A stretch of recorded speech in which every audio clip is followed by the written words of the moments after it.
Well, I am back to the channel with a new video. यार अगर तुमने इस चैप्टर का पार्ट 1 पार्ट 2 नहीं देखा ना, तो जाओ पहले पार्ट 1 पार्ट 2 देखो, फिर इस चैप्टर पर आना। वेल, हम क्लास 9th में इकोनॉमिक्स को लेकर जा रहे हैं। इकोनॉमिक्स में इस चैप्टर स्केर्सिटी के अंदर मैं तुम्हें बताऊंगा क्या कि फाइनली टाइप्स ऑफ इकोनॉमी क्या होता है, मार्केट इकोनॉमी किसको बोलते हैं, सोशलिस्टिक इकोनॉमी किसको बोलते हैं, वेल मिक्स्ड इकोनॉमी क्या होती है, इकोनॉमी मतलब अर्थव्यवस्था। अब ये अर्थव्यवस्था क्या है, ये मुझे एक बात बताओ। वेल, क्या तुम एक इंडिया कंट्री में रहते हो, ऑब्वियस है, तो तुम्हें नहीं लगता कि इंडिया में गवर्नमेंट तुम्हारे फायदे के लिए काम करती है? ऑब्वियस, तुम्हें स्कीम्स प्रोवाइड करती है। राशन की दुकानें देखिए तुमने, फेयर प्राइस शॉप, तुम्हारे पास एक राशन कार्ड भी होगा पीले से रंग का, जहाँ पर गवर्नमेंट तुम्हें सर्व करती है। तो तुम्हें नहीं लगता इंडिया में सस्ते अस्पताल हैं? Obvious, government hospitals, obvious government schools. हालांकि कंडीशंस और फैसिलिटीज इतनी बेहतर नहीं है जितनी की प्राइवेट है, लेकिन गवर्नमेंट ने कोशिश तो की वो लोग जो कि पिछड़े वर्ग के हैं उन्हें सपोर्ट दिया जा सके। तो वेल, वही चीज मैं तुम्हें बताऊंगा कि हम टाइप्स ऑफ इकोनॉमीज को स्टडी करेंगे कि मार्केट इकोनॉमी क्या होता है। एग्जांपल के तौर पर मैं तुम्हें कुछ इमेजेस दिखाता हूँ। यार तुम्हें नहीं लगता, वेल अगर मैं बातचीत करता हूँ यूएसए पे पैसों को ज्यादा प्रायोरिटी दी जाती है। यार इंडिया जैसी कंट्री में तुम बहुत सेफ हो। यूएसए में जो इस 14 16 18 साल के बच्चे होते हैं वो ड्रग एडिक्ट बन जाते हैं। वहाँ गवर्नमेंट को दिखता है पैसों से मतलब है। अब मैं ये नहीं कह रहा कि ड्रग लीगल है, लेकिन मैं ये बताने की कोशिश कर रहा हूँ इन कंट्रीज में पैसों को प्रायोरिटी दी जाती है, लोगों को नहीं। वेल, अमेरिका जैसी कंट्री में, है ना? तो तुम्हें नहीं लगता कि इकोनॉमिक इकोनॉमी मतलब क्या है कि कुछ देशों में, कुछ कंट्रीज में किसी चीज को ज्यादा प्रायोरिटी दी जाती है, किसी चीज को कम। एग्जाम्पल के तौर पर मैं तुम्हें इंडिया की बातचीत करता हूँ। ऑब्वियस, देखा होगा तुमने शक्ल को, ऑब्वियस मोदी जी। तो ठीक है यार, हो सकता है कि तुम मोदी जी को पसंद करते हो सकता है तुम Modi ji BJP political party को हिट करते हो, लेकिन ऑब्वियस है ना, इंडिया में गवर्नमेंट लोगों के वेलफेयर फायदे के लिए काम करती है। ऑब्वियस फायदा नहीं हो रहा वो बात अलग है, गवर्नमेंट तो करती है। तो यही चीज मैं तुम्हें बताऊंगा कि एक्चुअल में टाइप्स ऑफ इकोनॉमी क्या होती है। चलो तो करते हैं स्टार्ट। पहले समझो तीन तरीके की इकोनॉमी होती है, पहले कुछ बेसिक समझना। मार्केट इकोनॉमी को क्या भी कहा जाता है? Capitalistic economy. एक होती है centrally planned economy, centrally planned economy को क्या भी बोलते हैं? सोशलिस्टिक। और एक होती है मिक्स्ड। अब इंडिया क्या है? Mixed, socialistic, capitalistic. और समझते हैं, पहले मेरे साथ याद करो।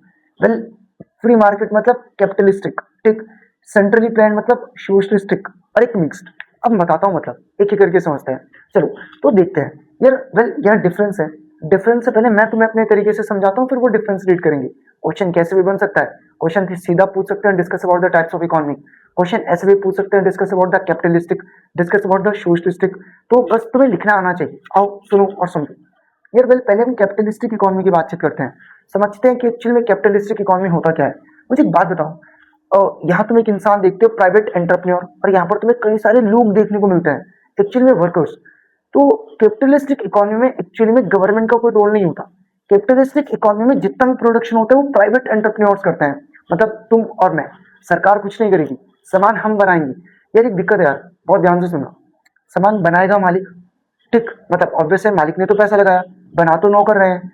अब यार इसको इस तरीके से रिलेट करो कि मैं किसी बिजनेस को ऑन करता हूँ, मालिक मैं हूँ, तुम उसमें काम करते हो, मेहनत तुम करोगे, तुम्हें मैं बहुत कम दूंगा और सारा पैसा मैं अपनी जेब में ले जाऊंगा। तो कैपिटलिस्टिक इकोनॉमी में गवर्नमेंट का कोई रोल नहीं है। जितना भी मैन्युफैक्चरिंग होता है, जितना भी सामान बनता है, जो भी रिसोर्सेज होते हैं, वो प्राइवेट एंटरप्रेन्योर्स के कंट्रोल में होते हैं। वेल, एंटरप्रेन्योर्स होता है मालिक एक तरीके से, एक प्राइवेट इंडिविजुअल। जो वर्कर्स उसके अंडर काम करते हैं वो कभी प्रॉस्परस, अमीर नहीं बन सकते, और हमेशा इनइक्वालिटीज रहेंगी। मालिक अमीर होगा और ये वर्कर्स कभी भी अमीर नहीं होंगे। तो कैपिटलिस्टिक इकोनॉमी एक ऐसी इकोनॉमी होती है जहां पैसों को प्रायोरिटी दी जाती है। कैपिटलिस्टिक इकोनॉमी एक ऐसी इकोनॉमी होती है जहां गवर्नमेंट का कोई रोल नहीं होता। कैपिटलिस्टिक इकोनॉमी में गवर्नमेंट का काम सिर्फ लॉ एंड ऑर्डर को मेंटेन करना है, शांति और नियम कानून फॉलो किए जा रहे कि नहीं। सामान बनाना सब किसका काम है? प्राइवेट एंटरप्रेन्योर्स का। और ये लोग प्रॉफिट मोटिव के लिए काम करते हैं। और ऐसे सोसाइटीज में अमीर बहुत ज्यादा अमीर होता है और गरीब बहुत ज्यादा गरीब होता है, समझ गए? और यहाँ पर किसी भी चीज का प्राइस टोटली डिमांड सप्लाई पर डिपेंड करता है। मुझे एक बात बताओ, याद है कोविड-19 के वो दिन जब लोग मास्क पहना करते थे, और मास्क के चलते मास्क की डिमांड बहुत ज्यादा बढ़ गई थी, और मास्क की डिमांड बढ़ने से मास्क के प्राइसेस भी बढ़ गए थे।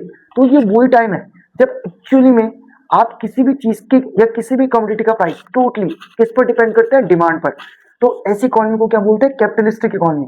मैंने लगाया भी है, देखो एक फर्क बताता हूँ कैपिटलिस्टिक इकोनॉमी का। यार जहां पर भी कैपिटलिस्टिक इकोनॉमी होती है तो वो इकोनॉमी प्रॉफिट ड्रिवन होती है, हमें प्रॉफिट कमाना है, पैसों से मतलब है। कंज्यूमर को जो चाहिए वो देंगे, जो बिकता है वो बेचेंगे, जो नहीं बिकता उसको नहीं बेचेंगे। तो ऐसी इकोनॉमी में कंपटीशन बहुत ज्यादा होता है, इनोवेशन बहुत ज्यादा होता है। यार ऑब्वियस है ना, नीट, आईआईटी, जेई, सीए, ये कुछ ऐसे कम्पिटिटिव एग्जामिनेशन है जिसके बाद ग्रोथ बहुत अच्छी है, तो लोग बहुत कम्पिटिटिवली इसके लिए प्रिपेयर भी करते हैं और बहुत मेहनत भी करते हैं। तो वही चीज है, कैपिटलिस्टिक इकोनॉमी में जिसके पास दिमाग है, जो अमीर है वो ग्रो होगा, जो कमजोर लोग हैं वो एक्सप्लॉइट होंगे, वो बेचारे रह जाएंगे। तो वही चीज है कि इस इकोनॉमी में इनोवेशन होता है, इसमें इनकम इनक्वालिटीज देखने को मिलती है, अमीर बहुत अमीर होगा, गरीब बहुत गरीब होगा, और मैं कितना सामान खरीद सकता हूँ वो मेरी इनकम पर डिपेंड करता है। उसी को परचेसिंग पावर बोलते हैं, समझ गए। चलो तो एक बार कैपिटलिस्टिक को यहाँ से रीड करते हैं, देखते चलना। अगर मैं कैपिटलिस्टिक इकोनॉमी की बातचीत करता हूँ तो कैपिटलिस्टिक इकोनॉमी में सारा सामान कौन बनाता है? Private entrepreneurs. किसी भी चीज का प्राइस किस पे डिपेंड करता है? डिमांड सप्लाई, समझ गए। Well, role of government limited, government सिर्फ किस चीज को मेंटेन करती है? Law and order. तीसरा, मेन ऑब्जेक्टिव इस इकोनॉमी का क्या होता है? प्रॉफिट कमाना। Example USA. देखो वैसे कोई भी कंट्री पूरी तरीके से वर्ल्ड में कैपिटलिस्टिक नहीं है, लेकिन फिर भी यूएसए में चलता तो मिक्स्ड इकोनॉमी होता है, क्या है बताऊंगा। लेकिन फिर भी यूएसए जैसी कंट्रीज में पैसे को बहुत ज्यादा प्रायोरिटी दी जाती है, लोगों को वो लोग इतना प्रायोरिटी देना पसंद नहीं करते। इस कारण से मैं बोल रहा हूँ कि लार्जली जो यूएसए है वो कैपिटलिस्टिक इकोनॉमी है। और कैपिटलिस्टिक इकोनॉमी को क्या भी बोलते हैं? Market economy. क्या भी बोलते हैं? Market economy. चलो अब यार मार्केट इकोनॉमी के बाद दूसरी इकोनॉमी की तरफ चलते हैं। वेल बताता हूँ तुम्हें कौन सी, सेंट्रली प्लान्ड इकोनॉमी। यार सेंट्रली प्लान्ड इकोनॉमी समझो क्या है। ये सुनने में बहुत बेहतर लगेगा लेकिन एक्चुअल में है नहीं। बताता हूँ उसके अंदर कमियां क्या है। सेंट्रली प्लान्ड इकोनॉमी को सोशलिस्टिक इकोनॉमी भी बोलते हो।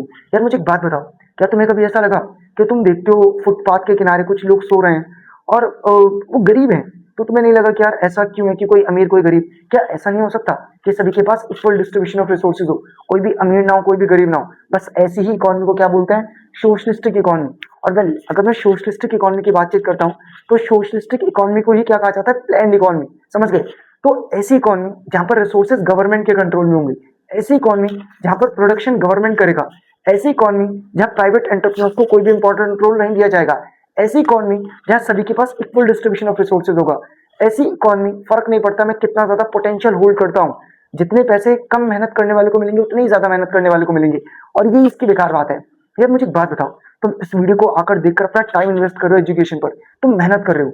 एक बच्चा जो मेहनत भी नहीं करता वो भी उतने ही मार्क्स स्कोर करेगा जो कि एक बच्चा मेहनत करके कर रहा है। तो ऑब्वियसली क्या तुम मेहनत करोगे यार? मुझे एक बात बताओ, यहाँ मैं मेहनत कर रहा हूँ ताकि मेरा चैनल ग्रो हो सके, ताकि मैं तुम तक एक अच्छा कंटेंट डिलीवर कर सकूं, ताकि मैं तुम्हारी लाइफ और अपनी लाइफ दोनों की लाइफ में चेंज लेकर आ सकूं। लेकिन अगर मुझे लगेगा कि मेरी मेहनत से मुझे कोई फल ही नहीं मिलेगा, ऑब्वियसली कि मैं एफर्ट्स करूंगा नहीं। तो वही चीज मैं तुम्हें बता रहा हूँ, ऐसी इकोनॉमी में लोग कामचोर हो जाते हैं। प्रूफ देता हूँ, कभी देखा तुमने गवर्नमेंट जॉब के लोगों को? यार गवर्नमेंट के जॉब के लोग कामचोर हो जाते हैं, उनका सिर्फ पेट बाहर आता है क्योंकि पता है जॉब से कोई निकाल नहीं सकता, आज नहीं तो कल मेरा प्रमोशन भी हो जाएगा।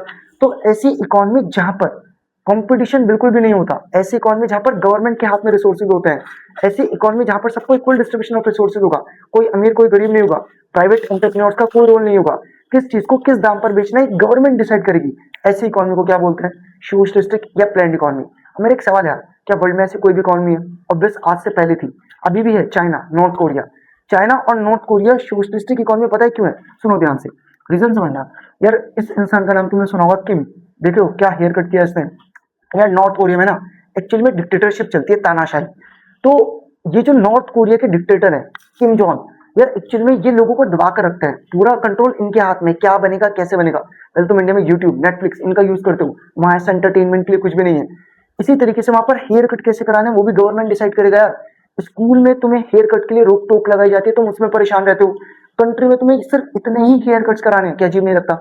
सोच कर देखो, मैं कहता हूँ तुम्हें क्या पहनना है क्या ओढ़ना है ये सब मैं डिसाइड करूंगा, तुम्हें बेहतर लगेगा, तुम्हें घुटन होगी, तुम्हें अच्छा नहीं लगेगा। यार खुद से रिलेट करना ना कि अगर तुम्हारी फैमिली में इन्वायरमेंट काफी स्ट्रिक्ट है, तुम्हें कंप्लीटली फ्रीडम नहीं दिया जाता, तो तुम बहुत कंफर्टेबल महसूस नहीं करते। तो अगर मैं तुमसे पूछता हूँ कि मुझे बताओ कि सोशलिस्टिक इकोनॉमी कौन सी होती है, तो समझ गए सोशलिस्टिक इकोनॉमी उस इकोनॉमी को कहा जाता है जहां पर किसी भी तरीके से कोई भी मॉडर्नाइजेशन नहीं होता। सोशलिस्टिक इकोनॉमी एक ऐसी इकोनॉमी को बोलते हैं जहां पर आपको बहुत ही गवर्नमेंट के रिसोर्सेज, मतलब गवर्नमेंट के हाथ में सारी चीजें देखने को मिलती है। क्लियर है? अब नॉर्थ कोरिया में ऐसा नहीं है कि सबके पास इक्वल डिस्ट्रीब्यूशन ऑफ रिसोर्सेज है, क्योंकि नॉर्थ कोरिया में रिसोर्सेज पूरी तरीके से गवर्नमेंट के हाथ में, इसलिए उस इकोनॉमी को मैं क्या बोलता हूँ? सोशलिस्टिक। समझ गए? चलो तो मुझे लगता है कि तुम्हें क्लियर होगा। अब चलते हैं मिक्स्ड इकोनॉमी। यार मिक्स्ड इकोनॉमी बहुत सिंपल है। मिक्स्ड इकोनॉमी में दोनों होता है, प्राइवेट भी और पब्लिक भी। इंडिया में रहते हो ऑब्वियस, क्या इंडिया में गवर्नमेंट की अपनी खुद की फैक्ट्रीज हैं? ऑब्वियस है। इंडिया में इलेक्ट्रिसिटी गवर्नमेंट दे रही है, इंडिया में रेलवेज गवर्नमेंट के पास है, लेकिन ऐसा नहीं है कि प्राइवेट नहीं है। ऑब्वियस मुझे एक बात बताइए, मुझे प्लेस ए से प्लेस बी पर जाना है, क्या मैं रोडवेज और रेलवेज का यूज कर सकता हूँ? रोडवेज मतलब बसेस, मैं खुद की अपनी प्राइवेट कार का भी यूज कर सकता हूँ, या पब्लिक ट्रांसपोर्ट के अलावा मैं कैब बुक कर सकता हूँ, है ना? तुमने ट्रेवलर्स सुनी होंगी, ट्रेवलर्स कभी तुम गए हो घूमने फिरने, बहुत ओवर एक्सपेंसिव होती है अगर तुम लॉन्ग डिस्टेंस पर जा रहे हो, लेकिन कंफर्टेबल भी होती है। तो यार दोनों चीजें हैं, यहाँ गवर्नमेंट भी होती है मिक्स्ड इकोनॉमी में, प्राइवेट सेक्टर भी होता है। ये पता है मिक्स्ड इकोनॉमी की बेहतर बात क्या है? गवर्नमेंट काम करती है वेलफेयर के लिए तो वेलफेयर भी होगा, प्राइवेट सेक्टर काम करता है प्रॉफिट मैक्सिमाइजेशन के लिए तो प्रॉफिट भी होगा। अब अगर मैं अफोर्ड नहीं कर सकता, मैं गरीब हूँ, ऑब्वियस मैं रेलवेज का यूज कर सकता हूँ या पब्लिक ट्रांसपोर्ट में बसेस की तरफ जा सकता हूँ। भाई वेलफेयर हो रहा है मेरा, मेरे पास पैसे नहीं तो मुझे जाने को तो मिल रहा है, मैं अमीर हूँ। और मुझे लगता है कि पब्लिक ट्रांसपोर्टेशन में वो प्रॉपर फैसिलिटीज नहीं है, बसेस बहुत प्रॉपर नहीं है, तो मैं अपनी ट्रेवलर या खुद की कार या किसी और प्राइवेट ट्रांसपोर्ट का भी यूज कर सकता हूँ। तो जब दोनों मिलकर काम करते हैं, प्राइवेट भी और पब्लिक भी, पब्लिक लोगों का वेलफेयर करता है, प्राइवेट बेसिकली आपको अच्छी क्वालिटी सर्विस करता है प्रॉफिट मोटिव के पॉइंट ऑफ व्यू से, बस उसी को मिक्स कहा जाता है। यहाँ पर एक खासियत है मिक्स इकोनॉमी में, समझो इंडिया में रहते हो, अंबानी अडानी क्या बहुत अमीर है, ऑब्वियस है।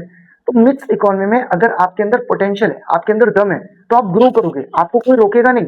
लेकिन एक चीज और है, जो पिछड़े हुए वर्ग के लोग हैं, SC ST schedule caste schedule tribe, जो लोग पिछड़ चुके हैं, उनको भी आगे लेकर आने की पूरी कोशिश की जाती है। और उनको आगे लेकर आने की कोशिश कौन करता है? गवर्नमेंट। तो मिक्स इकोनॉमी एक ऐसी इकोनॉमी होती है जहाँ वेलफेयर पर भी ध्यान दिया जाता है और वेलफेयर के साथ साथ पर्टिकुलरली किस चीज पर भी फोकस किया जाता है? Profit maximisation. चलो, तो मैं अगर तुमसे पूछता हूँ कि सेंट्रली प्लान्ड इकोनॉमी में सब कुछ कौन कंट्रोल करता है? गवर्नमेंट।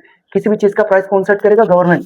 यहाँ पूरी तरीके से किसका कंट्रोल है? गवर्नमेंट। यहाँ गवर्नमेंट का मेन ऑब्जेक्टिव क्या है? वेलफेयर। वेलफेयर समझ गए, सबको इक्वली ट्रीट करना। Example north Korea. North Korea को मैं प्लान्ड इकोनॉमी समझ गए क्यों बोल रहा हूँ? क्योंकि यहाँ पर सारे रिसोर्सेज गवर्नमेंट के कंट्रोल में है। इंडिया जैसी कंट्री, यहाँ मिक्स्ड इकोनॉमी चलती है, यहाँ प्राइवेट और गवर्नमेंट दोनों ही मिलकर काम करते हैं, यहाँ डिसीजन मेकिंग शेयर्ड होता है। और यहाँ पर अगर मैं रोल ऑफ गवर्नमेंट की बातचीत करता हूँ तो मॉडरेट है, एक लिमिट तक गवर्नमेंट का कंट्रोल है। मुझे एक बात बताओ यार, तुम्हारे घर में क्या सिलेंडर आता है, तो सिलेंडर का क्या दाम है? क्या बहुत महंगा है सिलेंडर? ऑब्वियसली नॉट, महंगा तो है देखो, लेकिन गवर्नमेंट कोशिश करती है कि जो लाइफ की नेसेसिटीज हैं उनको सस्ते दाम पर बेचा जा सके। तुमने सुना होगा मोदी जी के अपने खुद के दवाखाने हैं, मतलब मोदी जी नहीं हुए। हमेशा ध्यान रखो कि तुम एक डेमोक्रेसी में रहते हो, डेमोक्रेसी में कभी भी लीडर ओरिएंटेड मत बनो। मोदी जी मुझे करना पड़ रहा है ताकि मैं तुम्हें समझा सकूं, एक्चुअल में मुझे बीजेपी बोलना चाहिए, समझ गए? तो वो चीज और ग्रोथ विद वेलफेयर होता है कि जो अमीर है वो तो अमीर बनेगा, जो पिछड़े हुए वर्ग के लोग हैं उन्हें भी आगे लेकर आने की कोशिश की जाएगी। इसका एग्जाम्पल क्या हो जाता है? इंडिया। क्या हो जाता है? इंडिया। चलो, तो मुझे लगता है तुम कैपिटलिस्टिक इकोनॉमी समझ गए, कैसे अमीर लोग गरीब लोग को खाने को दौड़ते हैं, प्रॉफिट के लिए लोग कुछ भी करेंगे। ये होता है कैपिटलिस्टिक इकोनॉमी में। सोशलिस्टिक इकोनॉमी में रिसोर्सेज गवर्नमेंट के पास होंगे, सभी को इक्वली दिया जाएगा। ऐसी इकोनॉमी में लोग कामचोर हो जाते हैं, मैं मेहनत इसलिए करता हूँ मुझे एक्स्ट्रा कुछ मिले, तुम मेहनत इसलिए करते हो तुम्हें कुछ एक्स्ट्रा मिले। अगर हम सबको एक समान मिलेगा तो शायद हम एफर्ट्स नहीं करेंगे। मिक्स्ड इकोनॉमी तुम समझ गए, मिक्स्ड इकोनॉमी में पब्लिक और प्राइवेट दोनों साथ मिलकर काम करते हैं, वेलफेयर और प्रॉफिट मैक्सिमाइजेशन दोनों ही चीजें देखने को मिलता है। मैं बातचीत करता हूँ अमेरिका की, तो अमेरिका एक मार्केट इकोनॉमी है, मतलब कैपिटलिस्टिक। इंडिया एक मिक्स्ड इकोनॉमी है। नॉर्थ कोरिया, चाइना, ये सेंट्रली प्लान्ड या सोशलिस्टिक इकोनॉमी है। क्लियर? चलो, फिर मैंने कहा था यार आजकल जो कंट्रीज है ना वो मिक्स्ड इकोनॉमी के स्ट्रक्चर को अडॉप्ट करती है, क्यों? देखो यार सिंपल है, अगर मेरे अंदर पोटेंशियल है तो मुझे ग्रो नहीं दिया जाए, मेरी ग्रोथ को रोका ना जाए। और अगर मैं पिछड़े वर्ग का लोग हूँ, मतलब मैं एससी एसटी या फिर गरीब हूँ, तो मुझे वेलफेयर चाहिए, तो मेरे लिए सही भी किया जाए। क्या इंडिया में स्कॉलरशिप दी जाती है? क्या इंडिया में आईआईटी एनआईटी ये कुछ कॉलेजेस हैं, या नीट के एग्जामिनेशन को देकर बच्चे गवर्नमेंट कॉलेजेस की सीट को बुक करते हैं जहाँ बहुत कम दाम पर बच्चों को पढ़ाया जाता है? ऑब्वियस। तो वही चीज है कि ऐसी इकोनॉमी जो कि मिक्स्ड होती है, वहाँ जो पावरफुल लोग हैं वो भी ग्रो करते हैं और जो पिछड़े हुए वर्ग के लोग हैं उन्हें भी आगे लेकर जाया जाता है। तो आजकल की जो कंट्रीज अधिकतर किस इकोनॉमी को अडॉप्ट करते हैं? मिक्स्ड। चलो, एक लास्ट टॉपिक और देखते हैं, इसके बाद चैप्टर एंड करते हैं। यार वेलफेयर इकोनॉमी क्या है? यार बहुत सिंपल है, इंडिया में रहते हो, क्या गवर्नमेंट लोगों के फायदे के लिए काम करती है? ऑब्वियस भाई, गवर्नमेंट ने लोगों के फायदे के लिए कितनी स्कीम्स को लॉन्च किया, बेटी बचाओ बेटी पढ़ाओ, स्वच्छ भारत, आपके घर के आसपास की चीजों को साफ किया जाएगा, प्रधानमंत्री उज्ज्वला योजना, सभी के घर में एलपीजी सिलेंडर को प्रोवाइड किया जाएगा, या प्रधानमंत्री फसल बीमा योजना। यार देखो, बीइंग अ फार्मर कितना रिस्क है, तुम बता सकते हो कि कल बारिश होगी कि नहीं, तुम बता सकते हो धूप निकलेगी कि नहीं। अगर मैं किसान हूँ, बारिश नहीं हुई तो मेरी फसल खराब, बारिश ज्यादा हो गई तो फसल खराब, धूप नहीं निकली तो फसल खराब, धूप ज्यादा निकल गई तो फसल खराब।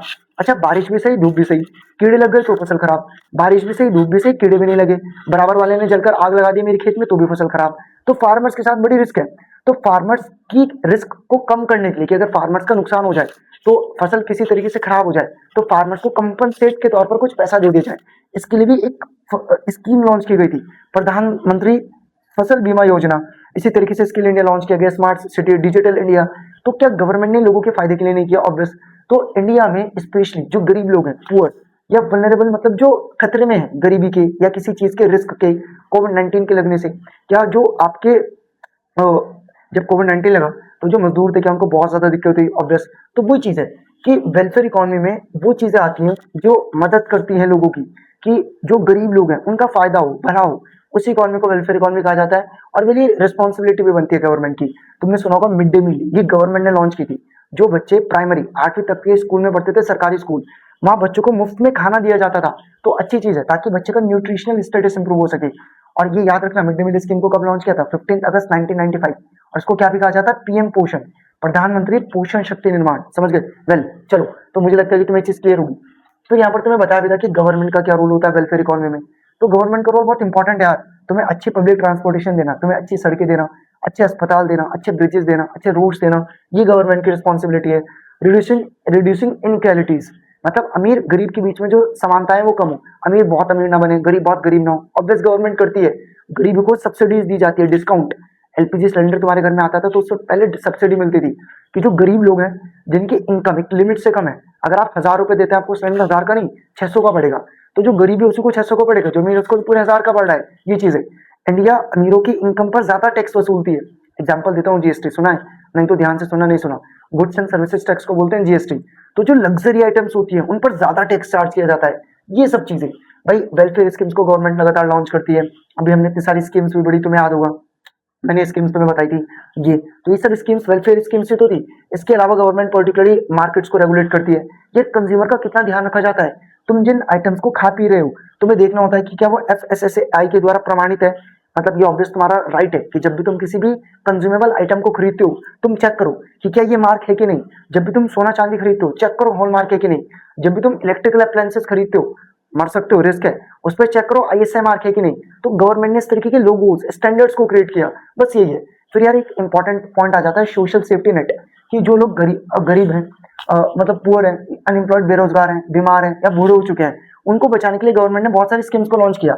जैसे ताकि इंडिया में कोई भी भूखा ना मरे, PDS मतलब पब्लिक डिस्ट्रीब्यूशन सिस्टम, राशन की दुकानों को लॉन्च किया। इसके अलावा मिड डे मील को लॉन्च किया। सभी को राइट टू एजुकेशन दिया कि जितने भी बच्चे 8वीं कक्षा तक है वो पढ़ सके, specially free. Special focus girls पर रखा गया। जो लोग बूढ़े हो चुके हैं उनके लिए पेंशन स्कीम को लॉन्च किया। हेल्थ इंश्योरेंस, तुमने सुना होगा आयुष्मान भारत, कि अगर आपको कोई बीमारी में दिक्कत हो जाए तो एक लिमिट तक सरकार आपको मुफ्त इलाज देगी, या जितना पैसा आपको खर्च होगा आपको कंपनसेट करेगी। तो ये सब चीजें जो कि गवर्नमेंट ने की। चलो, तो मुझे लगता है कि तुम्हें क्लियर होगा। चैप्टर इसी के साथ प्रॉपर तरीके से एंड होता है। अब तुम्हारी रिस्पॉन्सिबिलिटी बनती है scarcity, resources, opportunity cost, trade off, production, distribution, consumption, economics, market economy, welfare economy. तुम्हें इन सब वर्ड्स के मतलब पता हो। अगर तुम्हें लगता है कि नहीं पता तो मुझे कमेंट करो, मैं इस पर एक अलग से डेडिकेटेड वीडियो बना दूंगा, वरना पार्ट 1 पार्ट 2 को देखो, तुम्हें ऑलरेडी क्लियर हो जाएंगे। ठीक, मिलते हैं नेक्स्ट वीडियो में, कुछ बैक एक्सरसाइज को डिस्कस करते हैं। इसी के साथ आपका चैप्टर फाइनली एंड भी करते हैं। पार्ट 4 इस चैप्टर का लास्ट पार्ट रहेगा। मिलते हैं फिर किसी नई वीडियो, किसी नई एक अच्छे कंटेंट के साथ। Well, thank you very much, that's all for today.